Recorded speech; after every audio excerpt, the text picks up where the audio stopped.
This is Introductory Physics Lab number 4, Motion of a Spring Mass System.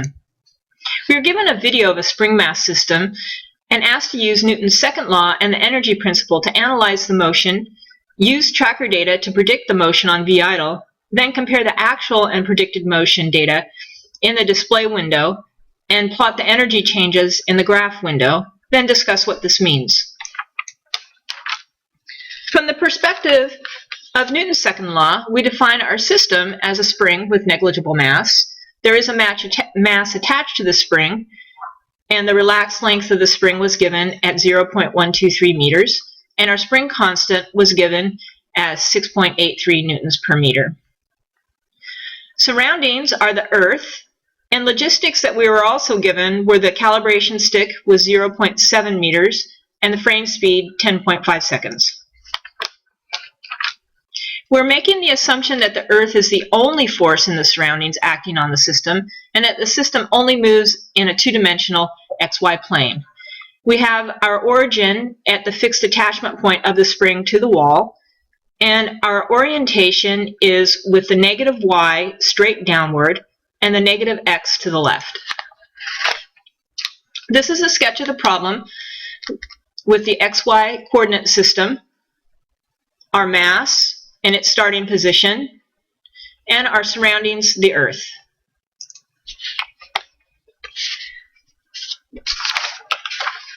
Interestingly, when we look at the energies, we will be using a different system, and the Earth will be included in our system. And we can therefore use this equation with the system energies totaling 0. This is a sketch of the problem from the perspective of the energy principle with the spring, mass, and Earth all in one system.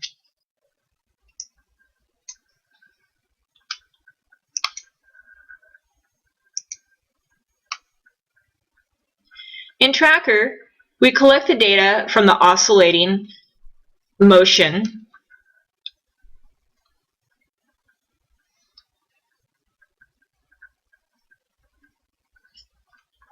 We use the tracker data the final time in our first while loop, and in this while loop we calculate gravitational force, spring force, and use Newton's second law to predict and update the positions and velocity.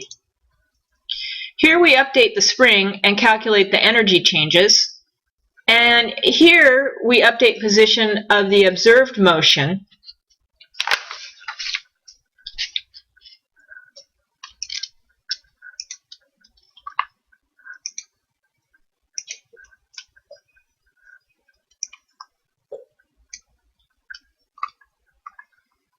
The red ball represents the actual motion, and the blue ball represents our predicted motion using v-idle.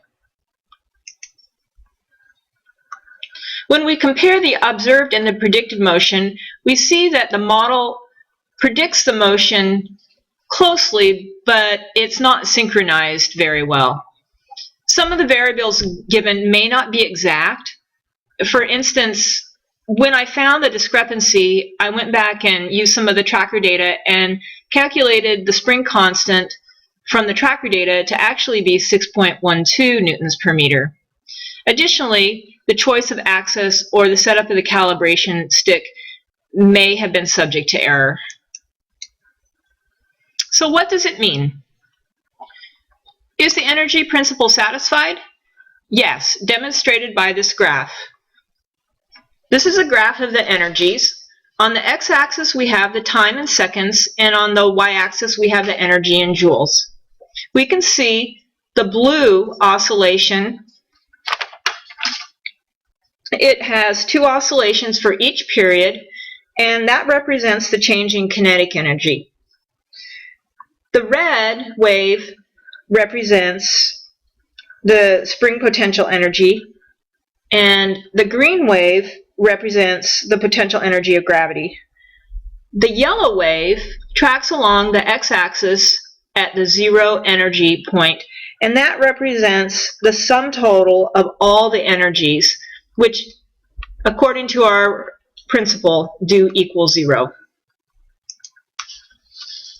We were then asked to use tracker data to estimate the oscillation periods. From the X position, I found the oscillation period to be 1.61 seconds. From the Y position data, I found it to be 1.52 seconds. What this means is that it oscillates up and down faster than back and forth. This could be due to the influence of the force of gravity, or it could be due to a possible difference in distances up and down versus back and forth. There could also be an unknown artifact in the image capture that caused it to look this way. So to summarize, we compared the actual and predicted motion data in the display window, plotted energy changes, discussed relationship to the energy principle, and used tracker position data to calculate the oscillations. Thank you for watching my lab report.